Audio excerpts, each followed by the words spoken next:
దేవుడు తన మహాకృపను బట్టి ఈ ప్రత్యేకమైన ఆదివారమున కోతకాలపు పండుగను మనం జరిపించుకోవడానికి దేవుడు మరి ఒక శ్రేష్టమైనటువంటి దినాన్ని మనకు అనుగ్రహించున్నాడు. అందుని బట్టి దేవాది దేవునికి వందనాలు తెలియజేసుకుంటూ ప్రార్థనా పూర్వకంగా నీటి ఆరాధనను మనం ప్రారంభించుకుందాం. దయచేసి కళ్ళు మూసుకుందాం, తలలు వంచుదాం, ప్రార్థనలో ఏకీభవిద్దాం. మమ్మల్ని అతిమికిలిగా ప్రేమించిన మా యేసురాజా, మీ ఘనమైన శ్రేష్టమైన ఉన్నతమైన నామమునకే వందనాలు స్తోత్రం దేవా. నేటి ఈ పునరుద్ధానపు ఆదివారాన ఈ ప్రత్యేకమైన దినాన నీ సన్నిధానంలోనికి వచ్చి మేమందరము నువ్వు చేసిన ప్రతి ఒక్క మేలు ఉపకారములను తలపోసుకోగలుగుటకు మీరు మాకు ఇచ్చిన ఈ శ్రేష్టమైన దినాన్ని బట్టి నీకే వందనాలు స్తోత్రం ప్రభువా. ఉదయకాల సమయం నుంచి మరి బ్రేక్ఫాస్ట్లో మీరు మాకు తోడుకున్నారు. అందరూ ప్రభా చక్కగా వచ్చి పాల్పొందులు పొందడానికి నువ్వు ఇచ్చిన ఆ యొక్క అవకాశాన్ని బట్టి ధన్యతను బట్టి నీకే వందనాలు స్తోత్రం ప్రభా. మరి ప్రిపరేషన్లో పాల్పొందులు పొందిన ప్రతి ఒక్క బిడ్డను వారి కుటుంబాన్ని కూడా మీరు ప్రత్యేకంగా దీవించండి, ఆశీర్వదించండి.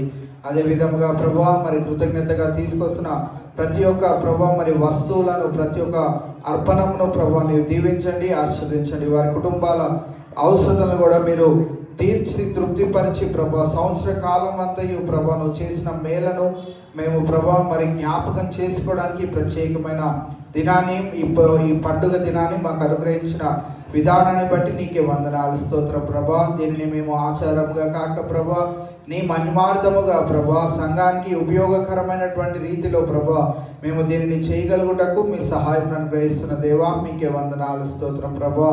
ఈ ప్రత్యేకమైన ఆరాధనలో ప్రభా మేమందరము పాటల ద్వారా నేను మహింపరచుచుండగా బిడ్డలు కావాల్సిన మంచి స్వరాలను అనుగ్రహించండి.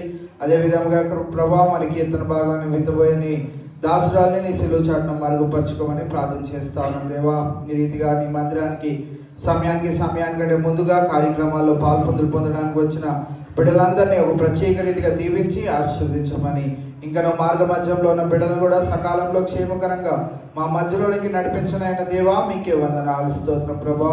ఈ రీతిగా ఈ దినపు ఆరాధన అంతయు ప్రభా నీ నామ మహిమార్థమై ఘనముగా జరుగునట్లు మీ సహాయం అనుగ్రహించమని ప్రార్థన చేస్తూ సమస్త ఘనత మహిమ నీకే ఆరోపిస్తూ ఈ ప్రార్థన ప్రభు యేసు నామములో అడిగి వేడుకుంటున్నాం మా తండ్రి, ఆమేన్. మన మధ్యలో ఉన్న బిడ్డలు వచ్చి కొంచెం పాటలు పాడి దేవుని మహిమపరచవలసిందిగా కోరుచున్నాం. పాట పాడుకుందామండి. నడిపించడా నా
వారి తరుణం ప్రార్థన చేయుదమా.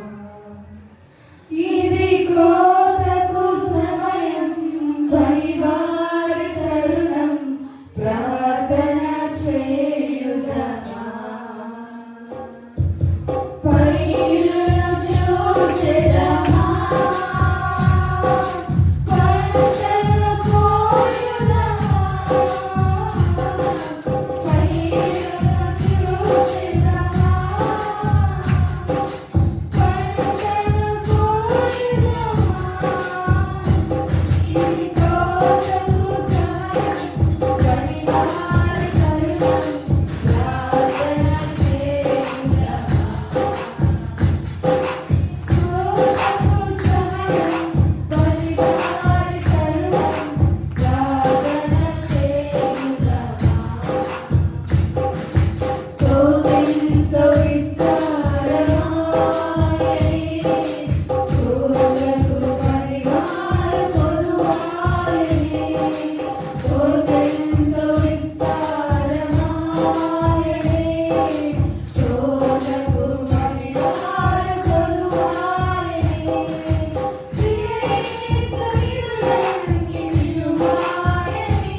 ఇది కోతకాలపు పండుగ అనే పాట పాడు. ఇది కోతకాలపు పండుగ, ప్రతి ఇంటికి దీవెన మెండుగా, ప్రతి మదిలో ఆశలు నిండగా, మన దేవుడు మనతో ఉండగా. ఇది కోతకాలపు పండుగ, ప్రతి ఇంటికి దీవెన మెండుగా, ప్రతి మదిలో ఆశలు నిండగా.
కలిసి హల్లెలూయా స్తుతి మహిమ అనే పాట పాడుకుందాం.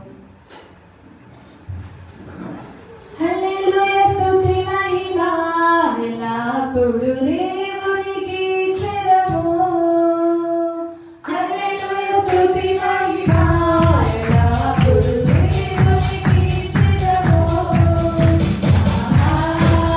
హల్లెలూయా హల్లెలూయా హల్లెలూయా హల్లెలూయా హల్లెలూయా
ఈ రోజునే ఏర్పాటు చేయబడిన కీర్తన భాగము 89వ కీర్తన ఉత్తర ప్రచేత రీతిగా చదువుకుందాం. ప్రేరేపించబడిన వారు ముందుకు వచ్చి మొదటి వచనం చదవగలిగినట్లయితే తర్వాత వచనం అందరం కలిసి ఏకీభవించి చదువుకుందాం. 89వ కీర్తన. నిత్యము నేను కీర్తించెదను, తరతరములకు నీ విశ్వాసతను నా నోటితో తెలియజేసేదను.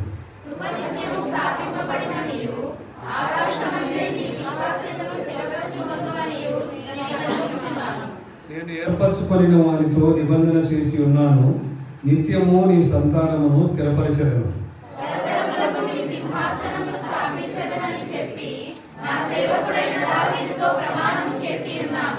యెహోవా ఆకాశ వైశాల్యము నీ ఆశ్చర్య కార్యములను సృష్టించుచున్నది. పరిశుద్ధ దూతల సమాజములో నీ విశ్వాసతను బట్టి నీకు స్తుతులు కలుగుచున్నవి.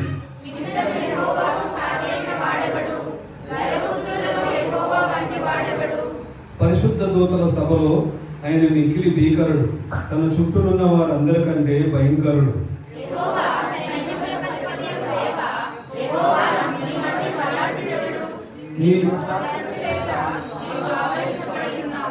సముద్రపు పొంగు నడుచువాడవు నీవే, దాని తరంగములు లేచినప్పుడు నీవు వాటిని అణిచివేయుచున్నావు.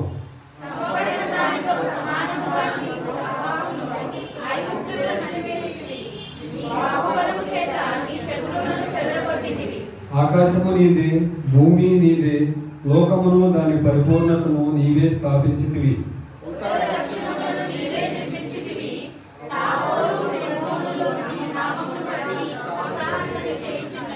పరాక్రమము గల బాహువు నీకు కలదు, నీ హస్తము బలమైనది, నీ దక్షిణహస్తము ఉన్నతమైనది.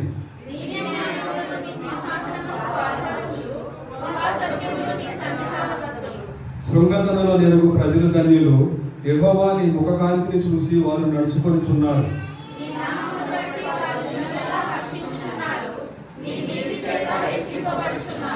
వారి బలములకు అతిశయాస్పదము నీవే.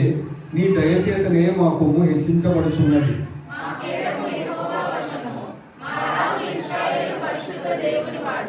అప్పుడు నీవు దర్శనమును నీ భక్తులతో ఇట్లు సెలవిచ్చి ఉంటివి. నేను ఒక సూర్యునికి సహాయం చేసి ఉన్నాను. ప్రజలలో నుండి ఏర్పరచబడిన ఒకరిని నేను హెచ్చించి ఉన్నాను.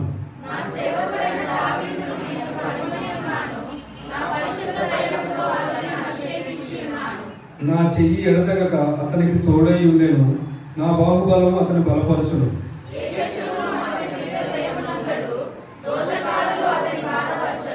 అతని ఎదుట నిలవకుండా అతని విరోధులను నేను పడగొట్టేదను. అతని మీద పక్కపట్టు వారిని మొత్తెదను.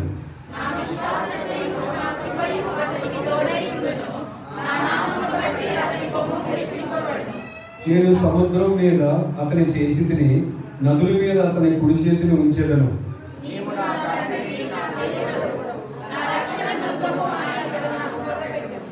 కావున నేను అతని నా జ్యేష్ఠ కుమారునిగా చేయుదును, భూరాజుల్లో అత్యున్నతులుగా ఉంచెదను.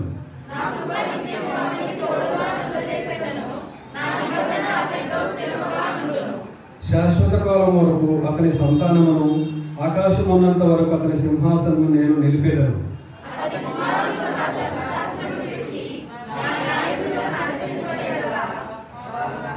వారు నా కట్టలను అపవిత్రపరిచి నా ఆజ్ఞలు గైకొనిన ఎడల నేను వారి తిరుగుబాటున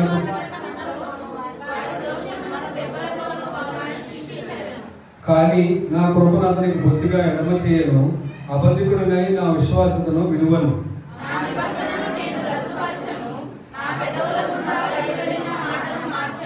అతని సంతానము శాశ్వతంగా ఉండుననియు, అతని సింహాసనం సూర్యుడున్నంతకాలం నా సన్నిధిని ఉండుననియు,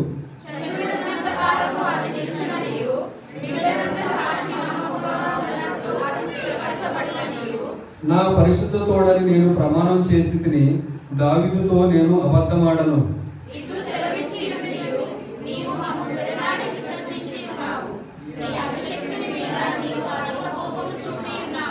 నీ సేవకుని నిబంధన నీకు అసహ్యమయ్యను. అతని కిరీటమును నేల పడద్రోసి అపవిత్రపరిచి ఉన్నావు.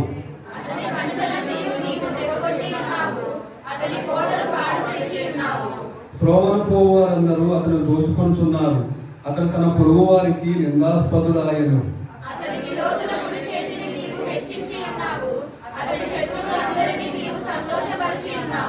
అతని ఖడ్గము ఏమీ సాధింపకుండా చేసి ఉన్నావు. యుద్ధమందు అతన్ని నిలబెట్టుకున్నావు.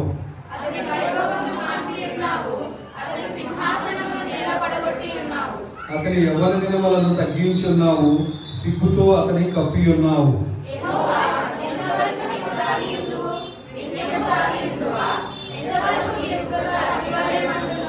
నా ఆయుష్కాలం ఎంత కొద్దిదో జ్ఞాపకం చేసుకొనుము.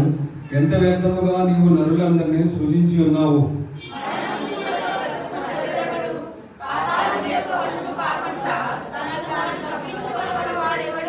ప్రభువా, నీ విశ్వాసతోడని నీవు దావీదుతో ప్రమాణం చేసిన తొల్లిటి నీ కృపాతిశయములు ఎక్కడ?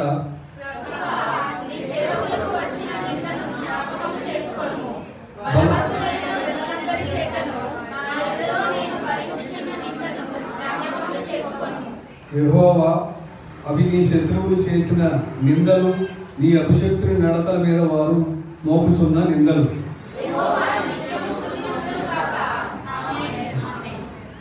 ఈ కీర్తన దేవుడు దీవించును.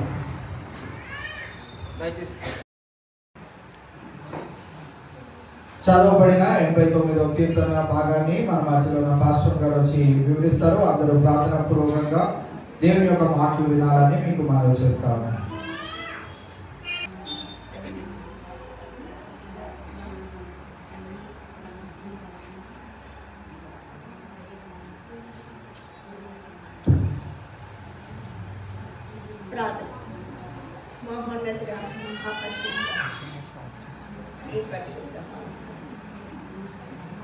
స్తోత్రాలు వందనాలు స్తోత్రాలు చెల్లిస్తున్నాను.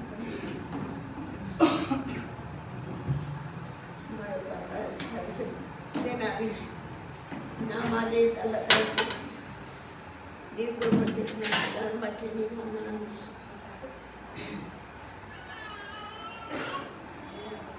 నేను మీ 9వ కీర్తనను నేను ధ్యానిస్తున్నాను. నాకు మారుగా నీవే మాట్లాడి శక్తిని నీ సహాయం నాకు మెండుగా దయచేయమని నా ప్రభువును రక్షకుడైన యేసుక్రీస్తునామమున వేడుకొంచున్నాను తండ్రి. ఆమేన్. 87వ కీర్తన మనం ధ్యానించేటప్పుడు ముందుగా దీనిలో విశ్వాస్యత అన్న మాట 7 సార్లు విశ్వాస్యత. విశ్వాస్యత అంటే ఏంటంటే దేవుని ఎడల మనం ఎంత విశ్వాసం కలిగి ఉన్నామో దాని ప్రమాణం. ఆ విశ్వాస్యత ఎక్కడుందో చూడండి. 89 మొదటి వచనం 2వ భాగం. తరతరములకు నీ విశ్వాస్యతను ఈ విశ్వాస్యతను నా నోటితో నా తెలియజేస్తున్నాను. నోటితో తెలియజేస్తాను. తరతరాలకి మనం వెళ్ళిపోతాం. తర్వాత ఇంకో తరం వస్తుంది, ఇంకో తరం వస్తుంది. మనం ముందు కూడా తరాలు చాలా అయిపోయినాయి. తరతరాలకి దేవుని విశ్వాస్యతను నా నోటితో తెలియజేస్తాం. మనం ఏం చెప్తామో అది దేవుని విశ్వాస్యత. దేవుడు అంటే మనకి ఎంత విశ్వాసం ఉందో దాన్ని తెలియచేయడమే విశ్వాసం. 2వ వచనం 2వ భాగం. ఆకాశమందే ఆకాశమందే నీ విశ్వాస్యతను నీ విశ్వాసతను స్థిరపరచుకొందువనియు స్థిరపరచుకొందువనియు నేను నేను అనుకుంటున్నాను. ఆకాశమందే పైనే దేవుని విశ్వాసత స్థిరపరుస్తాడని ఇక్కడ కీర్తనకారుడు రాస్తున్నాడు. 3వది 5వ వచనం 2వ భాగం. పరిశుద్ధ దూతల సమాజంలో పరిశుద్ధ దూతల సమాజంలో నీ విశ్వాస్యతను విశ్వాసతను బట్టి నీకు స్తుతులు నీకు కలుగుచున్నవి. స్థుతులు కలుగుతున్నాయి. పరిశుద్ధ దూతల సమూహంలో దేవుని విశ్వాసాన్ని బట్టి నీకు దేవునికి స్తుతి స్తోత్రం కలుగుతుంది. మన విశ్వాసత ఏమైందంటే దేవుని పట్ల మన విశ్వాసత స్థిరంగా బలంగా ఉండేటప్పుడు ఆ విశ్వాసత బట్టి నీకు స్తుతులు చేయడం కలుగుతుంది. తర్వాత 8వ వచనం 2వ భాగం.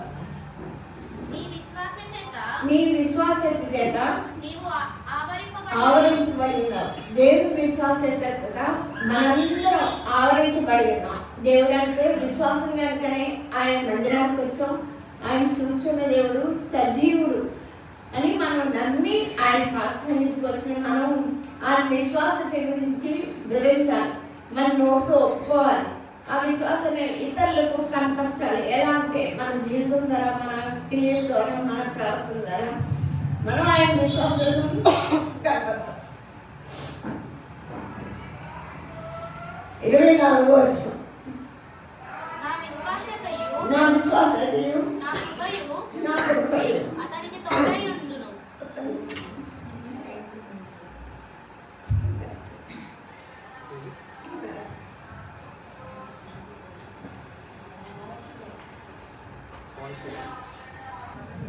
ఇప్పుడు అందరం లేచి నిలబడి ఒక చక్కనైనటువంటి పాట పాడుకుంటూ మనందరం కానుకలు సమర్పించుకున్నామండి. మన మధ్యలో పెద్దలు శంకరరావు ఉన్నారు. వారు వచ్చి పాట పాడుతుండగా అందరూ కూడా వారితో ఏకీపించి దేవుని కావాలని కనపడతారు.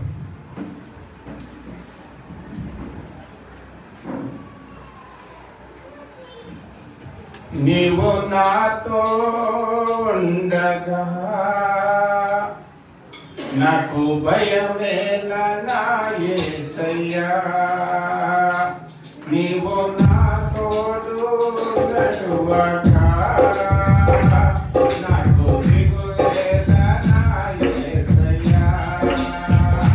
నీవు నాతో ఉండగా నాకు భయమేలా నా యేసయ్యా. నీవు నా తోడు నడువగా నాకు దిగులేలా నా యేసయ్యా.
అందరూ కళ్ళు మూసుకుంటే కాలనీల మీదతో ప్రార్థించుకుందాం. మన మధ్యలో సోదరులు ప్రోలా శ్రీనివాస్ ఉన్నారు, వారు వచ్చి కాలనీలతో ప్రార్థించుకున్నాము చేస్తున్నారు.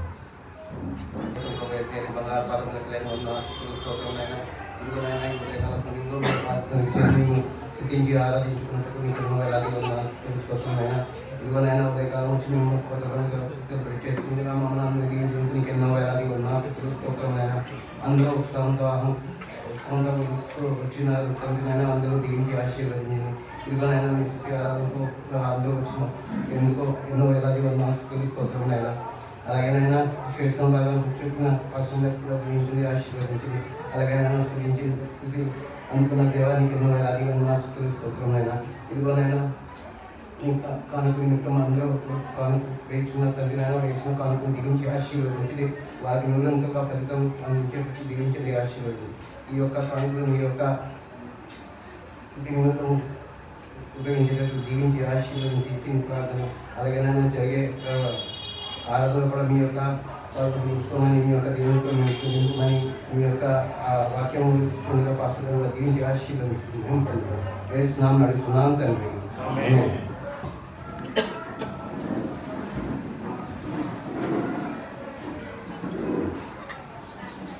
ఇప్పుడు వారపు ప్రకటన గమనిద్దామండి. మరి పాస్టర్ గారు ప్రకటన చదివిపిస్తారు, అందరూ కూడా శక్తిగా వెళ్ళాలని మనం చేస్తున్నాం. ప్రతి బుధవారము అనారోగ్యంతో ఉన్న వారి కొరికే ప్రత్యేకంగా ప్రార్థన చేయడం జరుగుతూ ఉన్నది. మీకు కానీ మీ గృహంలో ఎవరికైనా అనారోగ్య పరిస్థితి ఉంటే తెలియచేయవలసిందిగా మనవి చేస్తా ఉన్నాం. అదే విధముగా ప్రతి శుక్రవారం మధ్యాహ్నం 1 గంట నుంచి 3 గంటల వరకు స్త్రీల కూడిక ఉంటుంది. స్త్రీలైనటువంటి వారు ఆ కూడికకి రావాల్సిందిగా మనవి చేస్తా ఉన్నాం. అలాగే మరి మహేష్ లక్ష్మి గారి గృహం యందు 7 వారాల ప్రార్థన జరుగుతూ ఉన్నాయి. ఆ 4 వారాలు దేవుడు జయకరంగా జరిగించున్నాడు. వచ్చే శుక్రవారము 5వ వారము కనుక మరి ఆసక్తి కలిగిన వారు మరి 7 చర్చకి రాగలిగినట్లయితే వారి గృహం నందు జరిగే ఆ యొక్క కూడికకు వెళ్ళడానికి మరి ఆస్కారం ఉంటుంది కనుక గమనించవలసిందిగా మనవి చేస్తా ఉన్నాం. అలాగే ఇక్కడ ఎవరైనా చిన్నపిల్లలు ఉన్నట్లయితే దయచేసి సండే స్కూల్కి పంపించండి. క్రిస్మస్ వస్తుంది కనుక మరి మాకు సులోచనాక పిల్లలు ఇద్దరే కనపడుతున్నారు. వాళ్ళిద్దరిని పంపిస్తే వాళ్ళ పేర్లు రాసుకుంటారాక. సో ఇంకా ఎవరైనా మీ పిల్లలు కనుక 10th class below 10th and 10th class below పిల్లలు ఇక్కడ ఉన్నట్లయితే దయచేసి వారిని కిందకి పంపించవలసిందిగా మనవి చేస్తాము. సండే స్కూల్ టీచర్స్ వారి పేర్లు రాసుకుంటారు కనుక గమనించాల్సిందిగా మనవి చేస్తా ఉన్నాం. ఈ దినాన ప్రత్యేకమైనటువంటి కోతకాలపు పండుగ దినాన మనం అందరము దేవుని మందిరంలోనికి మరి వచ్చి ఆయన సంవత్సర కాలం అంతయు దేవుడు చేసిన మేలును తలపోసుకొని ఎంతో ఆసక్తిగా మీరు అందరూ పాల్పొందులు పొందడానికి ముందుకు వచ్చి ఉన్నారు. అందుని బట్టి మీ అందరికీ ప్రత్యేకమైన వందనాలు తెలియజేసుకుంటా ఉన్నాం. అలాగే ఉదయకాల సమయంలో మరి ఎంతో ఉత్సాహంగా పోటాపోటీగా మరి బ్రేక్ఫాస్ట్ ని కూడా కండక్ట్ చేశారు. ఎంతో ఆసక్తికరంగా ఈ సంవత్సరం వెరైటీ ఏంటి అని అంటే చేసిన ఐటమ్స్ కాదు కానీ పెట్టిన వాళ్ళు. ఎందుకంటే చంటి పిల్లలు తల్లులు ఈసారి చేసుకొని వచ్చారు. మన లాస్ట్ లో ఉన్నారు అనిల్ స్రవంతి గారు, చిన్న పిల్ల, ఆయన ఎంత గోల చేస్తుందో మీకు తెలుసు. సో వాళ్ళ ఆనంద్ మౌనిక గారు వారు చేశారు. సో జ్యోతి గారు చేశారు. అలాగే పావని సిస్టర్ గారు, వీళ్ళందరూ చిన్న పిల్లల్ని పెట్టుకొని ఎంతో ఆసక్తిగా ముందుకు వచ్చి కార్యక్రమంలో పాల్పొందులు పొందారు. మరి ఉదయకాల సమయంలో బ్రేక్ఫాస్ట్ లో పాల్పొందులు పొందిన మీ అందరికి కూడా ప్రత్యేకమైన వందనాలు తెలియజేసుకుంటాను. ఉదయకాలము మరి టీ అండ్ కాఫీ కూడా ఏర్పాటు చేయడం జరిగింది. మరి లక్ష్మి గంగయ్య గారు వాటిని ఏర్పాటు చేసి ఉన్నారు. సో మీ అందరి ఆసక్తి, మీ అందరి ఎంకరేజ్మెంట్ ఈ సంవత్సరం కూడా అదే రీతిగా ఉన్నందుకై దేవాది దేవునికి వందనాలు తెలియజేసుకుంటాను. ఇంకా చాలా ఐటమ్స్ తీసుకొని వచ్చారు, ఇంకా చాలా ఐటమ్స్ తీసుకురావాల్సి ఉన్నది. సో వాటన్నిటి గురించి కూడా మనం అందరం ప్రార్థన పూర్వకంగా ఈ దినాన ఈ యొక్క హార్వెస్ట్ ఫెస్టివల్ ని జరిపించుకుందాం. ప్రేయర్ రిక్వెస్ట్ గమనించండి. మా పెద్దమ్మ సుగుణ డానియల్ గారి గురించి మీ అందిన ప్రార్థనలో జ్ఞాపకం చేసుకుంటున్నారు. వారికి దేవుడు ఇచ్చిన స్వస్థతను బట్టి, నెమ్మదిని బట్టి దేవాది దేవునికి వందనాలు తెలియజేసుకున్నాం. ఇంకా సంపూర్ణమైన ఆరోగ్యం కొరకు ప్రార్థించవలసిందిగా మనం చేస్తా ఉన్నాం. అలాగే ఈరోజు మరి వానాటి మన మధ్యలో ఉండడం ఎంతో సంతోషకరం. దేవుడు వారికి ఇచ్చిన ఆరోగ్యాన్ని బట్టి కొద్దిపాటి అనారోగ్య పరిస్థితి ఉన్నా కానీ రావాలని ఆశతో మరి దేవుడు వారిని మన మధ్యలోనికి నడిపించారు. అందుని బట్టి దేవునికి వందనాలు తెలియజేసుకుంటా ఉన్నాం. వాతావరణ మార్పుల వలన కలిగే ప్రతి విధమైనటువంటి అనారోగ్య పరిస్థితుల నుంచి దేవుడు మనల్ని మన బిడ్డల్ని కాచి కాపాడుతున్న విధానాన్ని బట్టి దేవునికి వందనాలు తెలియజేసుకుంటా ఉన్నాం. సో చలి చాలా పెరిగిపోతుందండి. ఎవరు బయటికి వెళ్తున్నా కానీ తగిన జాగ్రత్తలు పాటించండి. నాకు చలి పెట్టదని మొండిగా బయటికి వెళ్ళొద్దు, ప్రమాదకరంగా ఉన్నాయి రోజులు. సో మీరందరూ గమనించుకొని ఉదయకాల సమయం వెళ్ళేవారు కావచ్చు, రాత్రి వచ్చేవారు కావచ్చు, చాలా చలిగా ఉంటుంది, మంచుతో కప్పబడుతుంది హైదరాబాద్ అంతా. సో చాలా జాగ్రత్తగా ప్రార్థనాపూర్వకంగా మీరు వెళ్ళే ఉద్యోగాలు కావచ్చు, ఎక్కడికి వెళ్ళినా కానీ ప్రార్థనాపూర్వకంగా వెళ్ళాల్సిందిగా, క్షేమకరంగా వెళ్ళి మీ గృహాలకి చేరవలసిందిగా మనం చేసుకుంటా ఉన్నాం. మరి వివాహాల కొరకు ఎదురు చూసిన బిడ్డల కొరకు ప్రార్థించండి. ఉద్యోగ ప్రయత్నాలు, ఇంక్రిమెంట్స్ కొరకు, ప్రమోషన్స్ కొరకు ఎదురు చూసిన బిడ్డల కొరకు ప్రార్థన చేయవలసిందిగా మనం చేస్తా ఉన్నాం. గర్భం లేని వారి కొరకు ప్రార్థించండి. మరి గర్భిణీ స్త్రీలు సుందర్ శాంతి గారు, సురేష్ నవనీత గారు, ప్రశాంత్ రాణి గారు, అలాగే రవి రుద్రమ్మ గారు, వీరి కొరకు మీ అందరి ప్రార్థనలో ప్రార్థించవలసిందిగా మనం చేస్తా ఉన్నాం. అలాగే మరి సునన్ ప్రతి ఆదివారం తెలియజేస్తా ఉన్నాం. ఆ బిడ్డ కూడా రిజల్ట్స్ కొరకు ఎదురు చూస్తూ ఉన్నాడు. మరి దేవుని కృపను బట్టి బిడ్డకి చక్కనటువంటి రిజల్ట్స్ దేవుడు అనుగ్రహించలాగా మరి బిడ్డ కొరకు కూడా ప్రార్థన చేయవలసిందిగా మనం చేస్తా ఉన్నాం. ఇంకేమైనా ప్రార్థనాంశాలు ఉన్నట్లయితే తెలియజేస్తే వాటి కొరకు కూడా ప్రార్థన చేయడం జరుగుతుంది. ఈరోజు ప్రత్యేకంగా మరి హార్వెస్ట్ ఫెస్టివల్ సందర్భంగా మన మధ్యలో మరి అనుష అలాగే ఆనంద్ వారి దంపతులుగా ఈరోజు మన మధ్యలో ఉండడం ఎంతో సంతోషకరం. వారి ఆధ్యాత్మిక జీవితాల్లో కూడా దేవుడు చేసిన అనేకమైన మేలును బట్టి దేవాది దేవునికి వందనాలు తెలియజేసుకుంటా ఉన్నాం. Thank you. ప్రకటనలు మీరందరూ గమనించారు, విన్నారు. మీ అందరూ అనుదిన ప్రార్థనలో ప్రార్థన అంశాల గురించి కూడా చెప్పారు కాబట్టి అనుదిన ప్రార్థనలో మీరు ప్రార్థించాలని సంఘం గారు మీ అందరికీ కోరుతా ఉన్నాం. అలాగే ఇంకేమైనా సాక్ష్యం పంచుకొని రాసుకుంటే వారి సమయాన్ని అందజేస్తాం. మరి ఈరోజు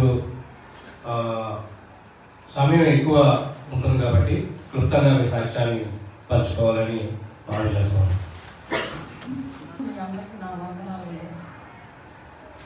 పోయిన 2 నెలల క్రితం కిడ్నీ ప్రాబ్లం అమ్మా, నువ్వు ఎక్కడికి వెళ్ళకూడదు, ఎక్కడ మాట్లాడకూడదు, చర్చికి వెళ్తున్నావు, నువ్వు ఎట్లా వెళ్తావు అని డాక్టర్ గారు పోట్లాడాడు. ఎక్కడో కోంపల్లి డాక్టర్ గారు పోట్లాడితే నేను చర్చికి వెళ్ళాల్సింది, నేను చనిపోయినా వెళ్ళాల్సిందే, బ్రతికినా వెళ్ళాల్సిందే, నేను వెళ్తాను చర్చికి వెళ్ళకుండా అన్నాడు. 1 నెల ముందు ఆడాను, 10,000 రూపాయలు తీసుకున్నాడు. ఇక 2-3 నెలలు ముందు మానేసి మళ్ళీ ఏం చేస్తే ఇంటికాడ ఒకటే గోర పెడుతున్నారు, కిడ్నీ పోయింది అంటున్నారు, ఇక్కడ తీసుకొచ్చాము అప్పుడే నేను పడాలి అట్టా గిట్టా కానీ సర్లేని మొన్న ఆదివారం చర్చికి రాకుండా ఆదివారం కిడ్నీ డాక్టర్ వస్తారని వెళ్ళాం. వెళ్తే పరీక్షలు అన్నీ చేసి అన్నాడు. ఎవరు చెప్పారు మన కిడ్నీ పోయిందని? మరి మీ కిడ్నీ బ్రహ్మాండంగా ఉంది అంటే ఇవ్వండి రిపోర్ట్లు చూడండి కిడ్నీ విషయంలో చూశాడు. అమ్మ నువ్వు ఏ దేవుడు నమ్ముకున్నామని అడిగాడు. ఆయన హిందీ, ఆయన మాటలు నాకు అర్థం కావట్లా. మా పాడు హిందీకి సమాధానం చెబుతుంది. ఆమె యేసు ప్రభువు నమ్ముకొని వెళ్ళింది ఎగుతుందండి అని. ఆమెనే 100 ఏళ్ళు బతికేస్తాడు, ఇలా మనకి అసలు ఏమి లేదు పో అన్నాడు. అనేసరికి నేను సాక్షి చెప్పుకుంటాను. నా దేవుడు నమ్ముకుంటాను. విఘ్నేష్ రాకపోకుండా ఏదో ఊరు వెళ్ళాను, ఈ బస్సులు కాలిపోతాయి అట్టా గిట్టాలంటే ఆయన వచ్చిన దాకా ప్రార్థన చేశారు. క్షేమంగా వచ్చాడు. శ్రీనివాస్ కొంచెం నా గుడికి రాకపోకలో 50 కిలోమీటర్లు వెళ్ళాను ఉద్యోగానికి. నడువు నొప్పితో బాధపడుతున్నారు మీ అందరూ. నడువు నొప్పి ఇవాళ రాలేనేమో అనుకున్నా. బయటకు వచ్చేటప్పుడు నా కొడుకు ఆయన కీడితో పరిగెత్తుకొచ్చాడు. అమ్మ విఘ్నేష్ లేడుగమ్మ నాకు తెలియదు లేదు మందిరము వెళ్తానని. ఇక్కడికి రాదు మామగారు, ఆ మామగారు కొడుకు బయటకు వచ్చాడు. అమ్మ ఎక్కడికి శ్రీనివాస అన్నం తీసుకెళ్తున్నా అన్నాడు. అంటే ప్రార్థనని గోలు చేస్తుండే ఏదో సాక్ష్యం చెప్పుకోవాలంటుంది అయ్యా అన్నా. అనేసరికి నువ్వు వద్దు శ్రీనివాస్ నేను తీసుకెళ్తానని ఆ మామగారు కొడుకు తీసుకొచ్చి వదిలిపెట్టి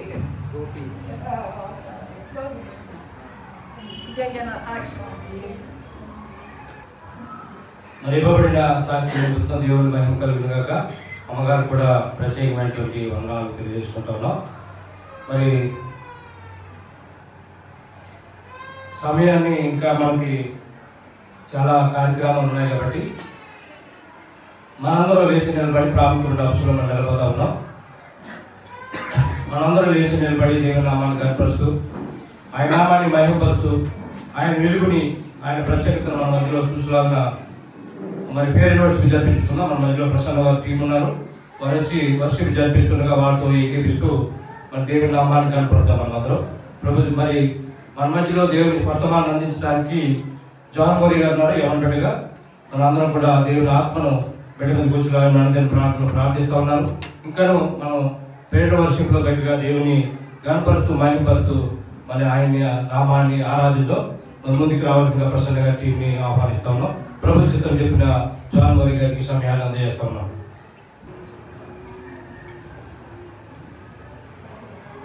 దేవాది దేవుని కాసేపు ఆరాధించుకుందామండి.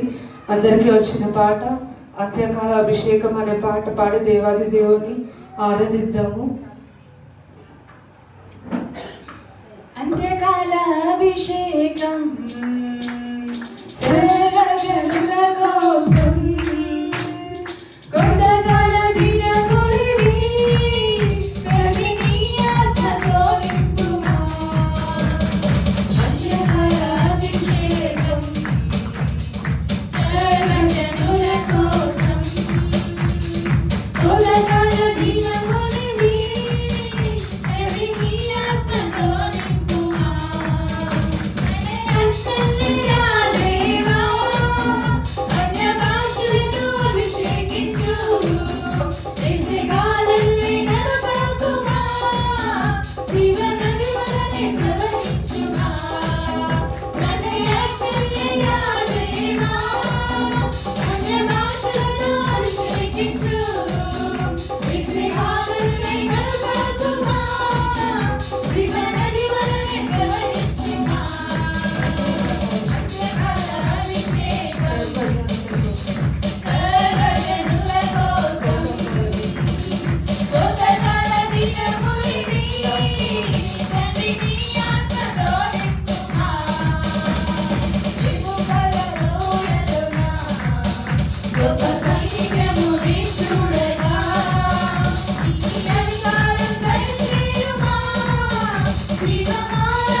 అభిషేకం సర్వజనుల కోసం కోతకాల దినములివి ప్రతి నీ ఆత్మతో నింపుమా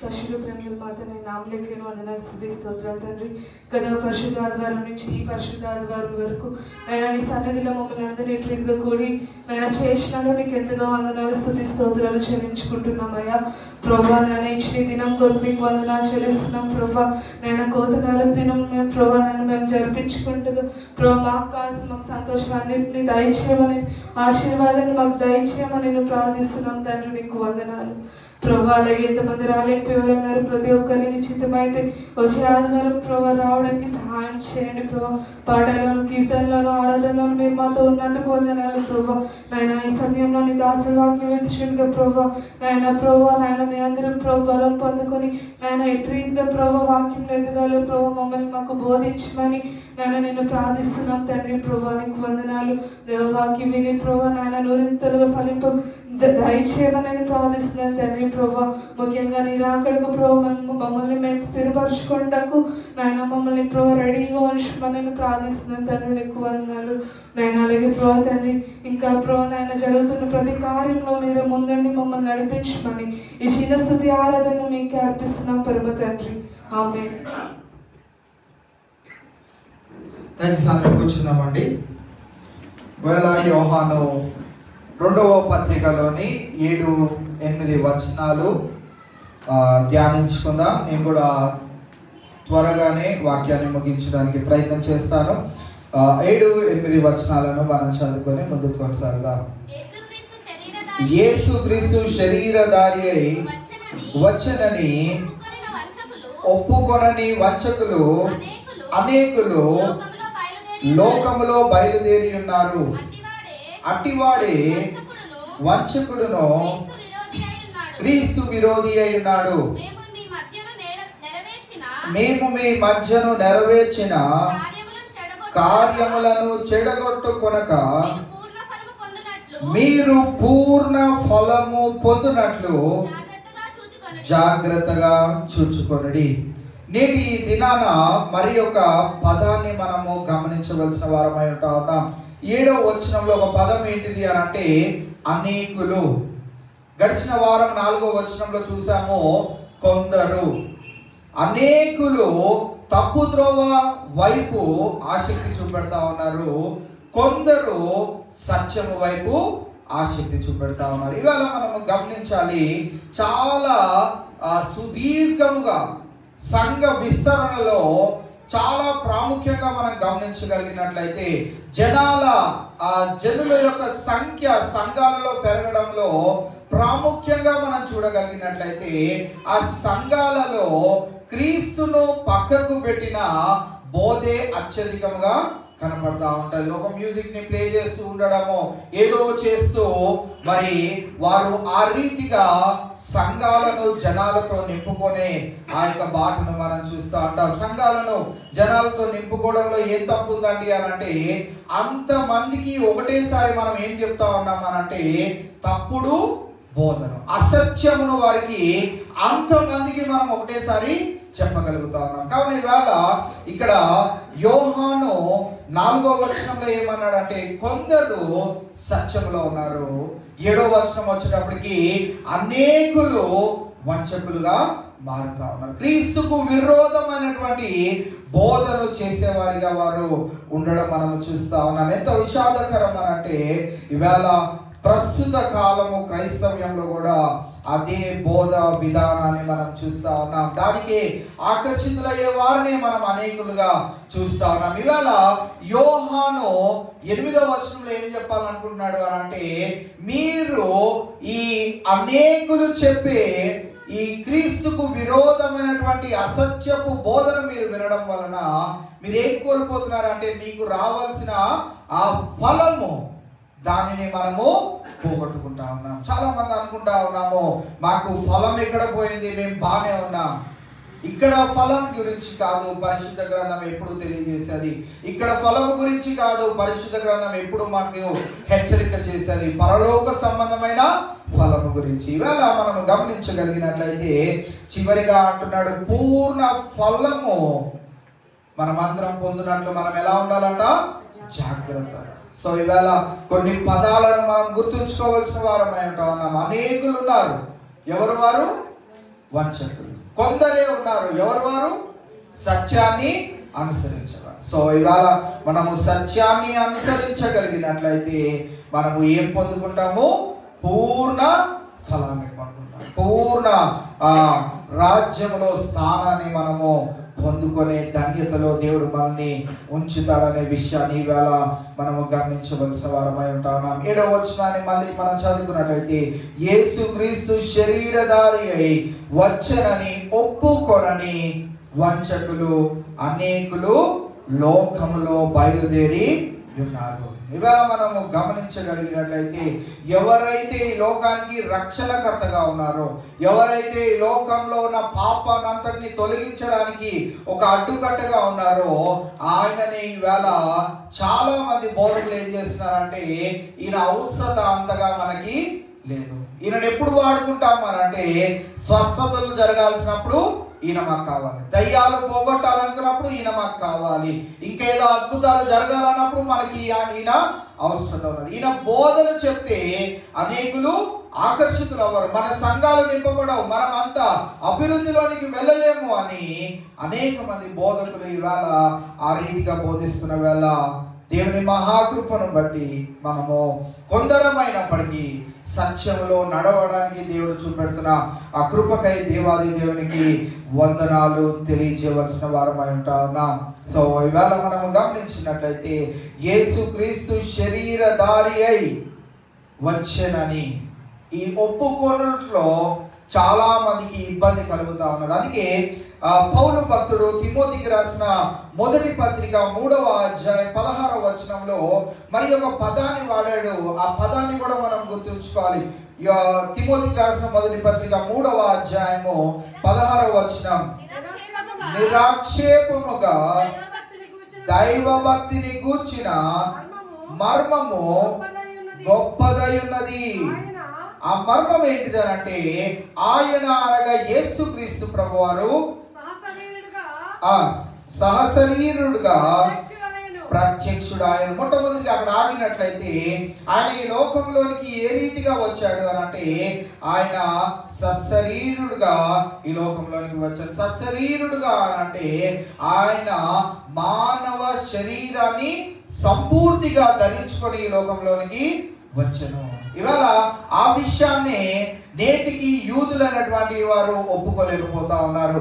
నేటికి యూదులైనటువంటి వారు ఏ రక్షణను, ఏ పూర్ణ ఫలమును కోల్పోతున్నారో తెలియని నిస్సహాయ స్థితిలో వారు ఉండడం మనం చూస్తా ఉన్నాం. కావున ఇవాళ తిమోతికి పౌలు భక్తుడు తెలియజేస్తున్న గొప్పదైనటువంటి మర్మం ఏంటిది అని అంటే, ఆయన సశరీరుడుగా ప్రత్యక్షుడాయను, ఆత్మ విషయమున నీతిపరుడని తీర్పు పొందెను, దేవదూతలకు కనబడెను, రక్షకుడని జనులలో ప్రకటింపబడెను, లోకమందు నమ్మబడెను, ఆరోహణుడై తేజోమయుడు ఆయను.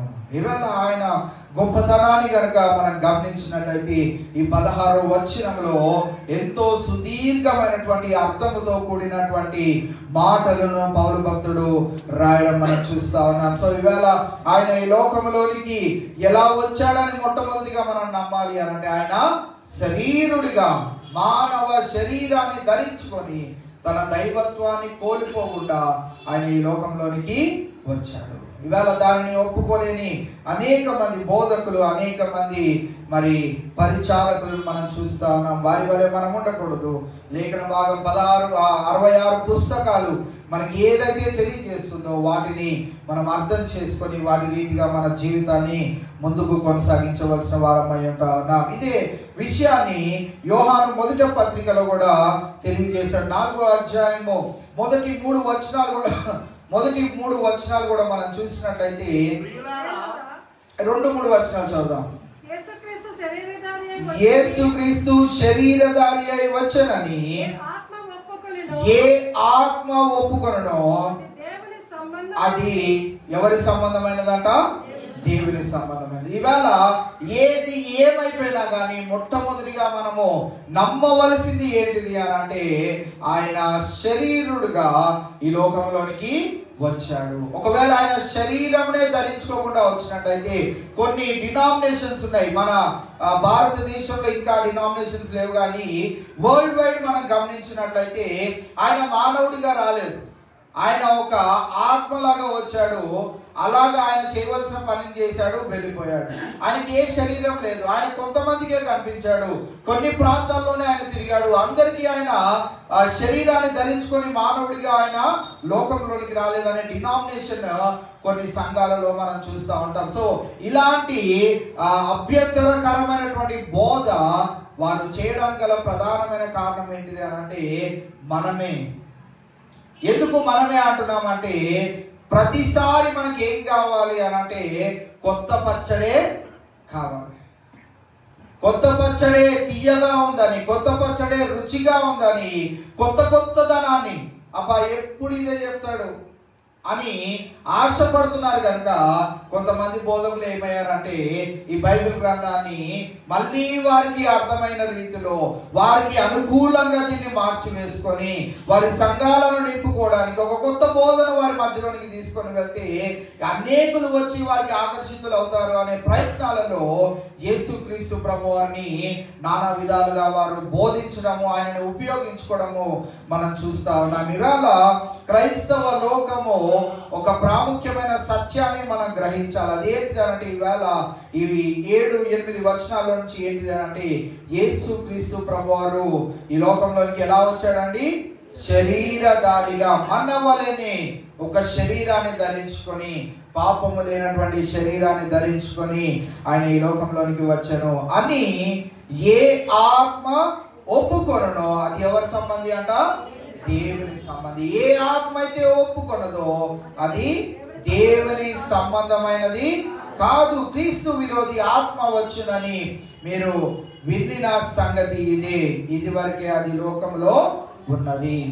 సో ఇవాళ క్రీస్తు విరోధి, ఈ వంచకుడు, డిసీవర్, వీడు ఎంత ప్రమాదకరమైనటువంటి వాడు అని అంటే యేసుక్రీస్తు ప్రభువారిని తప్పుడు రీతిగా ఉపయోగపరుచుకునే విధముగా వాడు బోధిస్తూ ఉంటాడు. సో ఈ యోహాను 2వ పత్రికను మనం ధ్యానిస్తున్నప్పుడు, యోహాను 1వ పత్రికను మనం ధ్యానిస్తున్నప్పుడు ప్రధానముగా యేసుక్రీస్తు ప్రభువారు నా జీవితంలో ఏమై ఉండాలి అని అంటే ఆయన పరిశుద్ధుడై ఉండాలి. ఆయన స్వస్థపరచు దేవుడు, ఆయన అద్భుతాలు చేసే దేవుడు, ఆయన ఆశ్చర్యకార్యాలు చేసే దేవుడు.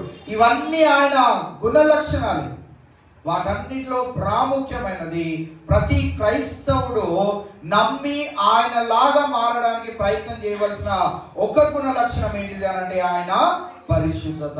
కావున ఇవాళ పరిశుద్ధత గురించి అనేక సంఘాలలో కూడా బోధించరు. ఎందుకు అనంటే అలా బోధిస్తే ఆ సంఘాల్లోనికి ఎవరు మీరేం చేసినా పర్వాలేదు, వారం అంతా ఎలా నడుచుకున్నా పర్వాలేదు, ఎలా జీవించినా పర్వాలేదు, ఏం చేసినా పర్వాలేదు, కానీ ఆదివారం మట్టుకు మీరు టైంకి రావాలి, మీరు దశమ భాగాలు ఇచ్చేయాలి, కానుకలు ఇచ్చేయాలి, అన్నీ చేసేయాలి, దేవుడు మీ పాపాలను క్షమిస్తాడు. దాన్ని కొట్టివేశాడు. యేసుక్రీస్తు ప్రభువారు శరీరధారి అయి ఈ లోకంలోనికి వచ్చి ప్రధానముగా కొట్టివేసిన ఒక సంగతి ఏంటిది అని అంటే ఈ విషయమే.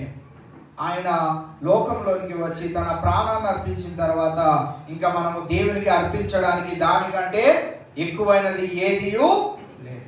అందుకే ఈవేళ అర్పణములు లేవు, దహన బలులు లేవు, ఈ హోమాలు లేవు అని పాత నిబంధన అంతటిని ఆయన కొట్టివేయడం అని అంటే వాటన్నిటిని ఒక్కసారి ఆయన చనిపోవడం ద్వారా నెరవేర్చాడు కనుక ఇంకా అవేమీ లేవు. ఆయన నమ్ముకొని మన జీవితాలను మార్చుకోగలిగితే చాలు అనే విషయాన్ని ఆ నమ్మకములో ఈవేళ ఈ వచనంలో నుండి మనం ఏం చూస్తున్నామంటే యేసుక్రీస్తు ప్రభువారు ఈ లోకంలోనికి శరీరధారి అయి వచ్చాడని మనం నమ్మినట్లయితే మనము దేవుని సంబంధులమనే విషయాన్ని మనము కనుగొనగలుగుతాం. సో ఆ విషయాన్ని నమ్మని అనేకులు దేవుని సంబంధులుగా పిలువబడుతున్నారు, దేవుని బిడ్డలే అనుకుంటున్నారు కానీ వారు దేవుని బిడ్డలు కాలేకపోతా ఉన్నారు. యోహాను సువార్త 1వ అధ్యాయము 14వ వచనంలో కూడా మనం చూసినట్లయితే వాక్యము ఈ లోకంలోనికి ఎలా వచ్చింది అంటే చదువుదాం. ఆ వాక్యము శరీరధారి అయి, వాక్యము ఎవరు యేసుక్రీస్తు ప్రభువారు. ఆయనే ఈ వాక్యముగా ఈ లోకంలోనికి ఎలా వచ్చాడట? శరీరధారి అయి. అంటే పాత నిబంధన గ్రంథంలో తండ్రి అయిన దేవుడు రాజుల ద్వారా, ప్రవక్తల ద్వారా, యాజకుల ద్వారా తెలియజేయాలనుకున్న మాటలన్నింటినీ ఏ మనుషుడు నమ్మలేదు కనుక ఆ వాక్యాన్ని ఎక్కడికి తీసుకొని వచ్చాడు? లోకములోనికి. ఆ లోకములోనికి ఆ వాక్యాన్ని ఎలా తీసుకొని వచ్చాడు? శరీరధారిగా. మన మధ్యలో ఒకవేళ యేసుక్రీస్తు ప్రభువారు ఒక ఆత్మరూపిగా ఉంటే ఆయన ఎవరు మనము నమ్మేవారు కాదు, భయపడేవారమేమో. క్రిస్మస్ టైంలో మన పిల్లలు ఈ స్కిట్ చేస్తున్నప్పుడు దేవదూత రాగానే వాళ్ళు భయపడతారు. మనకి ఇక్కడైతే మన పిల్లలే ముద్దుగా తెల్ల డ్రెస్ వేసుకొని ఉంటారు, కానీ యాక్చువల్గా దేవదూత ఏ రూపంలో వచ్చాడు? ఆత్మరూపిగా, మనిషి రూపంలో రాయలేదు. ఆయన రెక్కలు చాపుకొని ఒక ఆత్మరూపిగా వచ్చాడు కనుక వారు మనుషులైతే భయపడేవారు కాదు. ఒక వింతగా, ఒక విచిత్రమైనటువంటి ఆకారంలో దేవదూత వారికి కనపడను కనుక వారు వెంటనే భయభ్రాంతులకు గురయ్యారు. ఇవాళ మనం గమనించినట్లయితే యేసుక్రీస్తు ప్రభువు ఆత్మరూపిగా వచ్చినట్లయితే ఆయన శరీరములో నుంచి చేయవలసిన ఆయన శరీరము ద్వారా చేయవలసిన ఏదియో చేయలేకపోయి ఉండవచ్చు. కావున ఈవేళ మనము గమనించినట్లయితే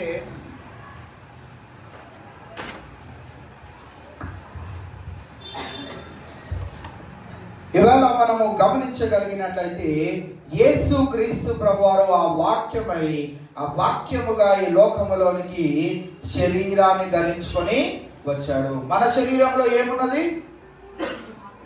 మనలో ఎవరైనా గట్టిగా కోసారనుకోండి ఏమొస్తుంది?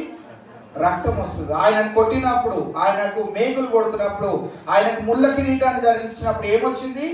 మానవుల్లో ఉన్న రక్తాన్ని, నీళ్లను అది పొర్లి పారేటట్లుగా వెళ్ళిందనే వాక్యాన్ని మనం చదువుతా ఉంటాం. సో ఈవేళ ఆయన శరీరధారి అయి లోకంలోనికి వచ్చాడు అనేది 100% సత్యమై ఉంటా ఉన్నది. ఆ సత్యాన్ని మనం నమ్మవలసిన వారమై ఉంటా ఉన్నాం. అప్పుడే మనం ఎవరమవుతామంట? దేవుని సంబంధులం అవుతాం. ఆ వాక్యము శరీరధారి అయి కృపా సత్య సంపూర్ణుడుగా మన మధ్య నివసించాను. వారి మధ్యన నివసించాడు. ఆయన రెండోసారి వచ్చినప్పుడు కూడా ఆయన ప్రూవ్ చేసుకోవాల్సి వచ్చింది. ఇగో నా గాయాలను చూడు, నా వేలిలో ఉన్నటువంటి ఆ మేకులు కొట్టిన గాయాలను చూడు, నా బల్లెముతో పొడిచిన నా యొక్క నడుమును చూడు అని యేసుక్రీస్తు ప్రభువారు తోమాతో తెలియజేయడం మనం చూస్తా ఉన్నాం. సో ఇవాళ మనం గమనించినట్లయితే ఆయన మన మధ్య నివసించను. తండ్రి వలన కలిగిన అద్వితీయ కుమారుని మహిమ వలె మనము ఆయన మహిమను కనుగొంటిమి. ఇవాళ మనం కనుగొన్నామో లేదో మనం గమనించుకోవాల్సిన వారమై ఉంటా ఉన్నాం. ఒకవేళ కనుగొనలేనట్లయితే మనము దేవుని సంబంధులము కాదు అనే విషయాన్ని మరి ఒకసారి పరిశుద్ధాత్మ దేవుడు ఇవాళ మనకి జ్ఞాపకం చేస్తా ఉన్నాడు. సో యేసుక్రీస్తు శరీరధారి అయి వచ్చేనని ఒప్పుకొనని వంచకులు అనేకులు లోకములో బయలుదేరి ఉన్నారు. లోకంలో వారు ఉన్నారు. వారిని బట్టి మనము జాగ్రత్త పడవలసిన వారమై ఉంటా ఉన్నాం. తెస్సలోనికీయులకు రాసిన 2వ పత్రిక 2వ అధ్యాయము 7వ వచనాన్ని ఒకసారి చదివినట్లయితే 2వ పత్రిక 2వ అధ్యాయం 7వ వచనం. ధర్మ విరోధ సంబంధమైన మర్మము ఇప్పటికే క్రియా చేయుచున్నది, కానీ ఇది వరకు అడ్డగించుచున్నవాడు మధ్య నుండి తీసివేయబడు వరకే అడ్డగించును. ఇది ఇక్కడ తెలియజేయబడుతున్న మాట ఏంటిదంటే 2వ అధ్యాయము మొదటి వచనం నుండి 12వ వచనం వరకు మనం గమనించినట్లయితే అంత్యక్రీస్తు వాడి యొక్క పన్నాగములను గురించి మనం ఇక్కడ జ్ఞాపకం చేసుకుంటా ఉంటాం. 7వ వచనంలో తెలియజేయబడుతున్న మాట ఏంటిది అనంటే ఇది వరకు అడ్డగించుచున్న వాడు మధ్య నుండి తీసివేయబడు వరకే అడ్డగించును. ఇది వరకే అడ్డగించుచున్న వాడు ఎవరు అనంటే ఇక్కడ మరి అంత్యక్రీస్తుగా మనము క్రీస్తుకు విరోధిగా మనము ఇక్కడ భావించవచ్చు. సో వాడు అడ్డగించడము లేకుంటే వాడిని తీసివేయడం ఎప్పుడు జరుగుతుంది అనంటే యేసుక్రీస్తు ప్రభువారి రాకడ వచ్చేటప్పుడు అది జరగబోతా ఉన్నది. కనుక ఇవాళ మనము గమనించినట్లయితే ఆయన శరీరధారిగా ఈ లోకంలోనికి వచ్చాడు. ఆయన శరీరధారిగా ఈ లోకంలోనికి వచ్చాడు అని ఎవరైతే విశ్వసిస్తారో వారే దేవుని సంబంధులై ఉంటా ఉన్నారు. అంతేకాదు ఈ వంచకుడు చేసే పన్నాగముల నుంచి కూడా మనల్ని మనము జాగ్రత్తగా కాపాడుకోవాల్సిన వారమై ఉంటా ఉన్నాం. యేసుక్రీస్తు ప్రభువారు రాకడ వచ్చే అంతవరకు ఇది మనకి తప్పదు కనుక ఆ రీతిగా మన జీవితాలను మనము జాగ్రత్తగా కాపాడుకోవాలి. 8వ వచనాన్ని మనం చూసినట్లయితే అట్టివాడి వంచకుడును క్రీస్తు విరోధి అయి ఉన్నాడు. అట్టివాడి వంచకుడును క్రీస్తు విరోధి అయి ఉన్నాడు. ఇవాళ ఈ క్రీస్తు విరోధి అంటే ఎవరు అని అంటే మొట్టమొదటిగా యేసుక్రీస్తు ప్రభువారిని అంగీకరించని లేకపోతే యేసుక్రీస్తు ప్రభువారు శరీరధారిగా ఈ లోకంలోనికి వచ్చాడు అని అంగీకరించని వాడు. రెండోదిగా మనం గమనించినట్లయితే ఈ ప్రస్తుత కాలపు ఈ లోకంలో జరుగుతున్నది ఏంటి అని అంటే ఎవరైతే యేసుక్రీస్తు ప్రభువారిని రీప్లేస్ చేస్తారో చాలా మంది బోధకులు ఆయా కాలాల్లో వచ్చారు. నేనే క్రీస్తును, నేనే రాబోయే క్రీస్తును అని బోధించుకునే బోధకులు మన తెలంగాణ ఆంధ్ర ప్రాంతాలకు కూడా వచ్చారు. నేనే రాబోయే క్రీస్తును అని గడిచిన కొన్ని నెలల క్రితము ఒక స్త్రీ ఆమె నేనే క్రీస్తుని అని ఆమె ప్రకటించుకోవడం మనం చూస్తున్నాం. అలాగా వారిని వెంబడించేవారు అనేకులు ఉంటా ఉన్నారు.